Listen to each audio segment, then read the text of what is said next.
ഈ അടുത്തായി സോഷ്യൽ മീഡിയയിലൂടെ ഏറെ ശ്രദ്ധ പിടിച്ചു വരുത്തിയ ഒരു കത്തുണ്ട്. അന്ന സെബാസ്റ്റ്യൻ എന്ന തൻ്റെ മകളെ നഷ്ടപ്പെട്ട വേദനയിൽ അമ്മ അനിത അഗസ്റ്റിൻ മകൾ ജോലി ചെയ്തിരുന്ന കമ്പനിയിലേക്ക് അയച്ച വളരെ വേദനാജനകമായ ഒരു ഉള്ളടക്കമുള്ളൊരു കത്താണ്.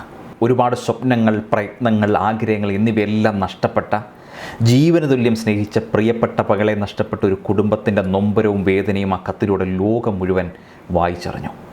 അതിനുശേഷം അന്നയുടെ മരണവും ഏറെ ചർച്ച ചെയ്യപ്പെട്ടു. ചാർട്ടേഡ് അക്കൗണ്ടൻ്റായ അന്ന സെബാസ്റ്റ്യൻ മാർച്ചിലായിരുന്നു പൂനെയിലെ കമ്പനിയിൽ ജോലിക്ക് ചേർന്നത്. അമിത ജോലിഭാരം ഉണ്ടായിട്ടും അന്ന ഒരിക്കലും മാനേജ്മെൻറ്റിനെ കുറ്റപ്പെടുത്തിയില്ല.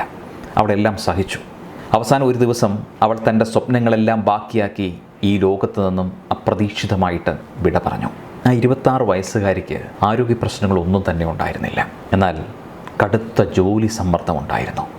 ശരിക്കും ആരാണ് അന്നയുടെ മരണത്തിൻ്റെ ഉത്തരവാദി എന്ന് ചിന്തിച്ചിട്ടുണ്ടോ? കേവലം 4 മാസം കൊണ്ട് തന്നെ അന്ന എന്ന മിടുക്കിയായ പെൺകുട്ടിയുടെ ഊർജ്ജവും ആയുസ്സും കവർന്ന കോർപ്പറേറ്റ് കമ്പനിയാണോ എന്നൊരു ചോദ്യമുണ്ട്.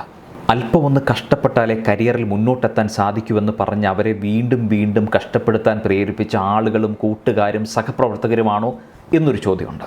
മനുഷ്യൻ്റെ ആയുസ്സും ആരോഗ്യവും ഊറ്റി വൻ ലാഭം കൊയ്യുന്ന കോർപ്പറേറ്റുകളുടെ ചൂഷണങ്ങൾ ചോദ്യം ചെയ്യാത്ത സർക്കാരാണോ എന്നൊരു ചോദ്യമുണ്ട്.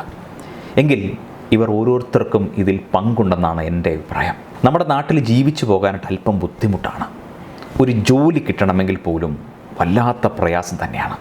എത്ര വിദ്യാഭ്യാസമുണ്ടെങ്കിലും എന്തൊക്കെ നേട്ടങ്ങൾ കൈവരിച്ചാലും ആ യോഗ്യതയ്ക്കനുസരിച്ച് നമ്മുടെ നാട്ടിലൊരു ജോലി കിട്ടാൻ അല്പം ബുദ്ധിമുട്ട് തന്നെയാണ്.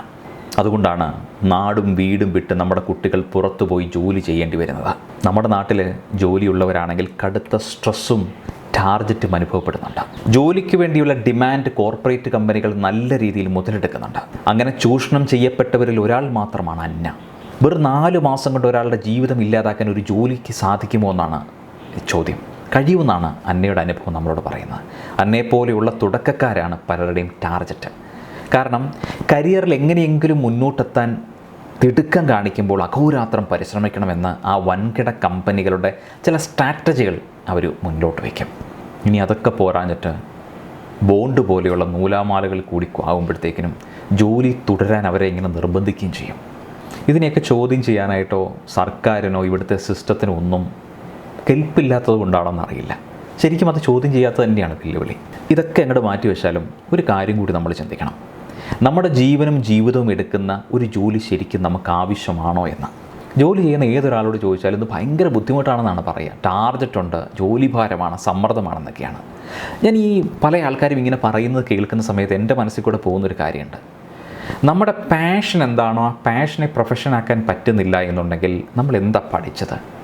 നമ്മൾ എന്തൊക്കെയോ പഠിച്ചു എന്നൊക്കെ എവിടെയൊക്കെയോ കമ്പനികൾ നമ്മളിങ്ങനെ CV കൊടുത്തുകൊണ്ടിരിക്കുന്നു. എന്നിട്ട് അവർ തരുന്ന ജോലിയും അത് നമ്മൾ ഇഷ്ടത്തോടുകൂടിയാണ് ചെയ്യുന്നത്. ഒരുപാട് സ്ട്രെസ് എടുത്ത്, ഒരുപാട് സങ്കടപ്പെട്ട്, സ്വന്തം ആരോഗ്യവും ഭക്ഷണവും ഉറക്കവും ഒന്നും ഇല്ലാതെ ഒരുപാട് സമയം അങ്ങനെയൊക്കെ പണിയെടുത്ത് പൈസ ഉണ്ടാക്കി ജീവിക്കണോ എന്ന് നമ്മൾ സ്വയം ചിന്തിക്കാം. ഒരുപാട് പൈസ ഉണ്ടാക്കണം എന്നത് ഈ സൊസൈറ്റിയെ കാണിക്കാൻ വേണ്ടിയിട്ടാണോ? അതോ സുഹൃത്തിനെയോ കാണിക്കാൻ വേണ്ടിയിട്ടാണോ? അതോ മിത്രാദികളെയോ അല്ലെ മറ്റാരെങ്കിലുമൊക്കെ കാണിക്കുന്നതിൻ്റെ ഒരു പിയർ പ്രഷർ കൊണ്ടാണോ? നമുക്കെപ്പോഴാണ് ഒരു പ്രയോറിറ്റി കൊടുക്കുക? ശരിക്കും മറ്റുള്ളവരുടെ ബെനഫിറ്റിന് വേണ്ടിയിട്ടാണ് നമ്മളെ കമ്പനികൾ യൂസ് ചെയ്യുന്നത്. അതിന് കിട്ടുന്ന ഒരു ചെറിയ വിഹിതമാണ് നമുക്ക് സാലറി ആയിട്ട് കിട്ടുന്നത്. അപ്പോൾ ചിലപ്പോൾ ചോദിച്ചേക്കാം, നിങ്ങൾ ഈ പറയുന്ന വർത്തമാനം കേട്ട് കഴിഞ്ഞാൽ എല്ലായിടത്തും ഇതൊക്കെ തന്നെയല്ലേ സംഭവിക്കുക എന്നുള്ളത്. നമ്മൾ ഹാപ്പി ആയിട്ട് സാറ്റിസ്ഫൈഡ് ആയിട്ട് ചെയ്യാൻ പറ്റുന്ന ജോലി നമ്മുടെ മനസ്സിനും ശരീരത്തിനും താങ്ങുന്ന രീതിയിലാണെങ്കിൽ അത് ചെയ്താൽ പോരെ.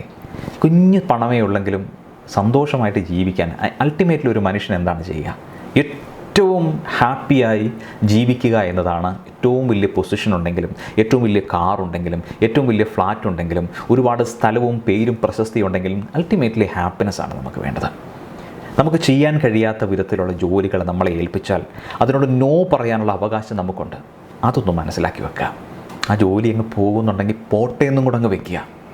അപ്പോൾ ചിലപ്പോൾ ചോദിക്കും, ഞാൻ എടുത്ത് വെച്ചിരിക്കുന്ന ലോണും ഞാൻ എടുത്തിരിക്കുന്ന EMI ഒക്കെ എങ്ങനെ അടയ്ക്കും, നിങ്ങൾ അടയ്ക്കുമോ എന്നൊക്കെ ഒരു ചോദ്യമുണ്ട്.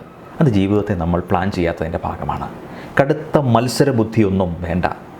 അങ്ങനെ ആരോഗ്യം കളഞ്ഞൊന്നും മത്സരിച്ച് നമുക്കൊന്നും നേടാനുമില്ല. പിന്നെ സ്വന്തം നിലപാടുമായിട്ട് മുന്നോട്ട് പോകാൻ നമ്മൾ തയ്യാറാകുമ്പോൾ കുറേ എതിർപ്പുകളും ഒറ്റപ്പെടലുകളൊക്കെ ഉണ്ടാവും. അതിനെ നമ്മളൊന്ന് നേരിടാൻ മനസ്സിനെ ഒന്ന് പാകപ്പെടുത്തണം. ഇനി അങ്ങനെ നമ്മൾ ഒറ്റപ്പെടുത്തുന്ന ആൾക്കാരുണ്ടെങ്കിൽ അവരെ അങ്ങോട്ട് നമ്മൾ ഒറ്റപ്പെടുത്തണം. നമ്മൾ ജോലി ചെയ്യുന്നതൊന്നും ആ സ്ഥാപനത്തോടുള്ള കൂറുകൊണ്ടോ ആ സ്ഥാപനം വളരണമെന്നുള്ള അമിതമായ ആഗ്രഹം കൊണ്ടോ ഒന്നുമല്ല. നമ്മളുടെ വയറ് നിറയണം, നമുക്ക് സന്തോഷമായിരിക്കണം, എൻ്റെയും എൻ്റെ കുടുംബത്തിലിരിക്കുന്ന ആളുകളും ഒക്കെ സന്തോഷമായിരിക്കണം, എനിക്ക് ആരോഗ്യത്തോടെ മുന്നോട്ട് പോകണം എന്നത് തന്നെയല്ലേ. അതൊരു സ്വാർത്ഥമായ ചിന്ത തന്നെയാണ്.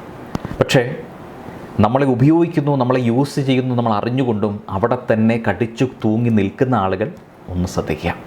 ചിലപ്പോൾ അന്ന എന്ന് പറയുന്ന കുട്ടി ഒരു മെസ്സേജായിട്ടായിരിക്കാം ഇത്രയും അധികം ആളുകൾ ചർച്ച ചെയ്യുന്ന ഒരു വാർത്തയായിട്ട് ഇന്ന് കേരളത്തിൽ ഏറ്റവും കൂടുതൽ ആളുകൾ ചർച്ച ചെയ്തത്.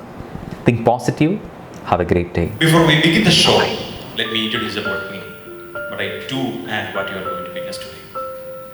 The act may look strange, sometimes unbelievable for most of you, because your thoughts are not going to be safe for some moment. I'm a mentalist, or can be introduce myself as a mind reader.